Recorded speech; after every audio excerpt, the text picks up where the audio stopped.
السلام علیکم ورحمۃ اللہ۔ مجاہد بھائی، میں آپ کا بھیجا ہوا یہ میسج پڑھا۔ یہ سورہ احزاب کی آیت نمبر 56 کے بارے میں ہے، جس میں اللہ سبحانہ و تعالیٰ کہہ رہے ہیں ان اللہ و ملائکتہ یصلون علی النبی یا ایھا الذین آمنوا صلو۔ یہاں جو لفظ دونوں جگہ استعمال ہوا ہے، یصلون اور صلو۔ یصلون اصل میں فعل المضارع ہے، کنٹینیوس ٹینس، یعنی کنٹینیوسلی جو کام ہو رہا ہے اس کے بارے میں بات ہو رہی ہے کہ بے شک اللہ اور اس کے فرشتے محمد الرسول اللہ کے ساتھ تعلق قائم رکھے ہوئے ہیں۔ یہ سلون کا لفظ ہے۔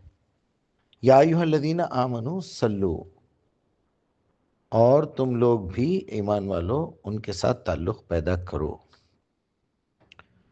صلون علی النبی، نبی پر، اور سلمو تسلیمات۔ یہ میرے خیال میں اب آپ کے سامنے جو میں پیش کر رہا ہوں، میرے پورے بیانوں میں اگر دیکھا جائے تو 1000 سے زیادہ مرتبہ تو میں بول چکا ہوں، الحمدللہ سمجھاتا ہوں میں بھی، آپ بھی اچھا لکھ کے بھیجیں۔ یہ اصل میں درود کے نام پہ ایک پوری فیک اسٹوری بنائی گئی ہے رافضیوں کی طرف سے، یا جہالت میں، یا پھر کوئی بھی بات کہہ لیجئے۔ علیہ السلام ہم کہہ سکتے ہیں رسول اللہ کے لیے، محمد علیہ السلام جیسا عیسیٰ علیہ السلام ہے، آدم علیہ السلام ہے، یہ تو قرآن میں اس کی گواہی موجود ہے کہ مجھ پر سلامتی ہو، اس دن سلامتی ہو جب میں پیدا ہوا، اس دن سلامتی ہو جب میں مروں گا۔ عیسیٰ کے الفاظ موجود ہیں قرآن میں، علیہ السلام۔ اب یہ بھی جو ہے فیلنگز کے ساتھ ہو کہ میں کہہ کیا رہا ہوں۔ اب ذرا اس درود کی طرف جاتے ہیں جو ان کافروں نے بنایا ہے، ان دشمنوں نے بنایا ہے، جو رسول اللہ کے جو کٹر دشمن ہیں۔ یہ اللہ کے بھی کافر ہیں۔ اللہ کہہ رہا ہے یا ایھا الذین آمنو، اے ایمان والوں سے مخاطب ہو کے، تو پہلی بات یہ ثابت ہو گئی یہ لوگ ایمان والے نہیں ہیں، کیونکہ ایمان والا آدمی اللہ کے رسول سے، اللہ کے رسول کی لائی ہوئی کتاب سے تعلق پیدا کرے گا اور اس کی فرما برداریاں پیش کرے گا۔ چونکہ یہ لوگ ایماندار نہیں ہیں، یہ ایمان والے نہیں ہیں، اس لیے یہ لوگ کیا کرتے، پلٹا کے اللہ تعالیٰ کو جواب دیتے، اللہم صلی علی محمد، اللہ تو محمد پر جیسا تعلق پیدا کر رہا ہے، بول رہا ہے، تو کرتے رہے، ہمارے سے اس کا کوئی مطلب نہیں ہے، یہ بولنا چاہ رہے ہیں اصل میں۔ کیونکہ یا ایھا الذین آمنوا صلو یہ آرڈر ہے، فعل الامر ہے۔ اب چونکہ مجموعے کے لیے ہے تو صلو بولیں گے۔ ہماری طرف سے جو بنایا گیا ہے، یہ ان لوگوں نے جو بنایا ہے وہ اللہم صلی ہے، کیونکہ وہ اکیلا ہے۔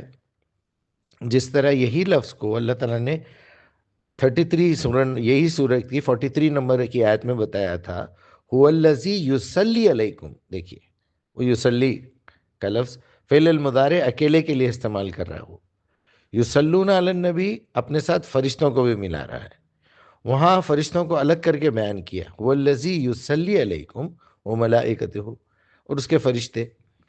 تو یہ ہو گئی بات۔ اب ایک چانس میں اکثر بیان کرتا ہوں کہ اللہ معاف کرے، اللہ معاف کرے، کہ ان لوگوں نے جو قباحت کی ہے، جو گندگی پھیلائی ہے، اس کو سنبھالنے کے لیے چونکہ بڑے بڑے لوگ پڑھ رہے ہیں، سارا عرب پڑھ رہا ہے، ساری دنیا پڑھ رہی ہے، یہ طوطے کی طرح رٹایا گیا ایک جملہ، اللہم صلی علی محمد وعلی آل محمد وکما صلیت علی ابراہیم وعلی آل ابراہیم انک حمید مجید۔ What do you mean? میں کیا بولنا چاہ رہا ہوں اللہ کو؟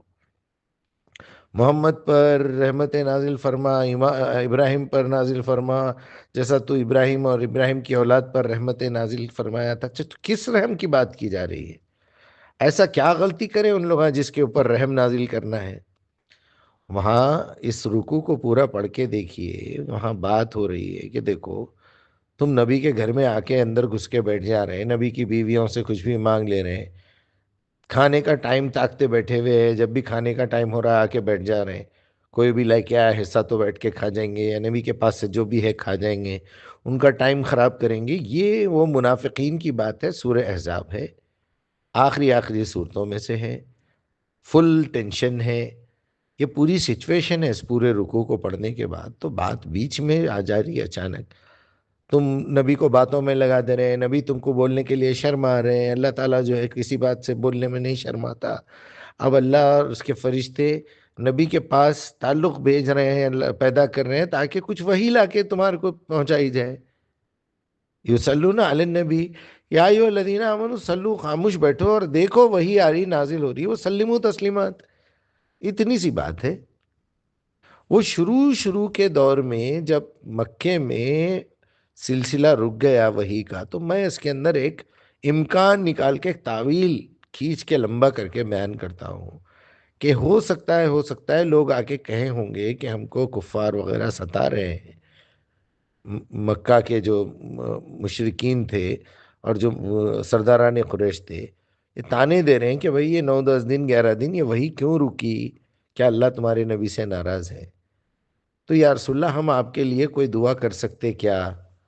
تو ایسی سچویشن میں آج کا جو درود پڑھا جا رہا ہے اس کو میں فٹ کرنے کی کوشش کرا کہ ہاں پڑھو بھائی. تو کیسا پڑھنا وہ بھی آپ ہی سکھائیے ہمارے کو. تو رسول اللہ بولے ہوں گے اللہم صلی علی محمد, اے اللہ محمد پہ پھر سے وہ نازل کرنا شروع کر دے. تو قرآن تعلق جوڑ لے, کیا ناراض ہو گیا محمد کے ساتھ, ایسا کیوں کر رہا ہے, ہم لوگ بدنام ہو جا رہے ہیں ان پہ ایمان لا کے. تو یہ سمجھائے ہوں گے اللہم صلی علی محمد.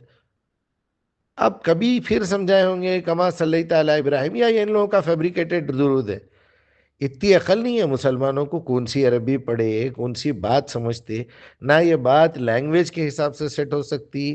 شعور تو خیر ہے نہیں ان بے غیرتوں کو, ان کی زبان پہ جو بھی ہے منافقین کی, نہ ان کے دل میں ہے نہ دماغ میں.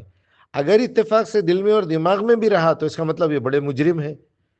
محمد الرسول اللہ کے لیے رحم کی اپیل کر رہے ہیں مجرم سمجھ کے, جبکہ اللہ تعالیٰ یہ بول رہا ہے کہ وما ارسلناک الا رحمت للعالمین.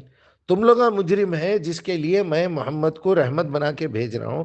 انہوں جو کتاب لے کے تم ہمارے پاس آ رہے ہیں, جو پیغام لے کے آ رہے ہیں, اس سے میری رحمت کا جو ہے ظہور ہو رہا ہے. تم کو تو جہنم میں ڈال دینا چاہیے کمینوں کو. تم میرا رسول تو رحمت لے کے آ رہا تمہارے پاس, اس کے واسطے تم رحمتوں کی وہ ریکویسٹ کرتے. لعنت ہے یار ایسے لوگوں پہ. وہ وہی آنا شروع ہو گئی, وہ 11 دن ختم ہو گئے. والضحیٰ واللیل اذا سجا ما ودعک ربک وما قلی, وہ بھی آ گیا. اسی سے اندازہ لگایا جا سکتا کہ یہ جو ہے 11 دن 10 دن 9 دن جو بھی ہے وہ مدت کیا ہے نہیں معلوم, کہ وہی کا سلسلہ بیچ میں رکا. اور رکا بھی اس لیے کیونکہ قرآن خود آگے جا کے بیان کر رہا ہے اگر یہ کتاب کسی پہاڑ پہ نازل کر دی جاتی تو ریزہ ریزہ ہو جاتا. یہ تو ایک انسان کا معصوم دل ہے جو اس نے قبول کر لیا, تو دل زخمی ہوا ہوں گا نا. انگریونگ ہو رہی تھی روشنی سے, لیزر لائٹ سے آپ صلی اللہ علیہ وسلم کے قلب مبارک پہ. اور یہ بے غیرتے کمبختے, کیا بولوں ان لوگوں کو. ایک تو شعور نہیں ہے, پھر جس کو شعور ہے وہ بہت بڑے مجرم ہے, لگا کے رکھے ہوئے ہیں.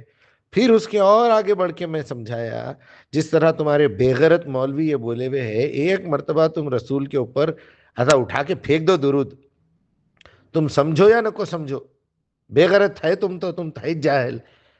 تو اب اللہ تعالیٰ کیا کریں گا, تمہارے اوپر 10 مرتبہ رحمتیں نازل کریں گا, 10 جو ہے مرتبے بڑھا دیں گا جنت میں, اور جو ہے 10 گناہوں سے تمہارے کو معاف کر دیں گا. تم کو جانا ہی جہنم میں ہے تو تم جنت میں درجے کہاں سے بلند ہوں گے؟ تو پھر اس کا مطلب یہ ہے کہ جہنم میں تمہارے درجے بڑھیں گے اور دھستے جائیں گے اندر جہنم میں انشاءاللہ العزیز. تو میں ایک درود بنا کے بتایا یہی سورہ احزاب کی آیت نمبر 43 میں کہ اللہم صلی علینا کما صلیت علی محمد کما صلیت علی ابراہیم انکا حمید مجید. ٹھیک ہے نا بھائی, بات سمجھ میں آ رہی ہے؟ اللہ میرے ساتھ بھی ویسا تعلق پیدا کر لے جیسا محمد کے ساتھ کرا تھا, ابراہیم کے ساتھ کرا تھا. میرے کو تو نبی تو نہیں بنایا, لیکن نبی کے ذریعے سے جو کتاب آئی ہے وہ کتاب میرے دل میں بسا دے, وہ کتاب سمجھا دے. رب اشرح لی صدری یسر لی امری, اتنی سی بات ہے بس. تھوڑی بھی عربی اگر آ گئی تو ان بے غیرتوں کو تھوڑا تو سمجھ میں آنا چاہیے کہ کیا ہم بکوا کرے چلے جا رہے ہیں, کیا بکواس کرے چلے جا رہے ہیں. توبہ توبہ توبہ, استغفر اللہ العظیم.